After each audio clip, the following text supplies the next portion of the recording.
Hey everyone, welcome to our final chapter, chapter 28 of our Acts recap. And let's go ahead and dive in.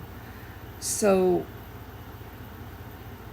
Acts 28 will conclude with Paul under house arrest in Rome.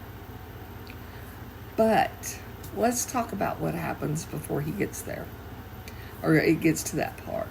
So they shipwreck and they end up on Malta, and these people are considered to be barbaric and very superstitious, but yet so they're very friendly, they're very accepting, helpful. They build a fire to help keep these people warm after just getting out of the water after a shipwreck. And Paul, being Paul, he's going to be his servant self. He starts helping gather firewood. As he does, a viper, snake, whatever you want to call it, attaches to his hand. And the islanders, are just waiting for him to swell up and die. Paul shakes it off, and nothing happens. They begin to think he's a god. They go to the governor's house, and the governor's father is really sick. They think it may have been dysentery. And so Paul doesn't ask, hey, can I go heal him? He doesn't wait to be asked.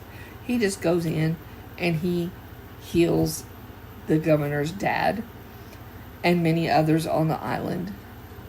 And finally,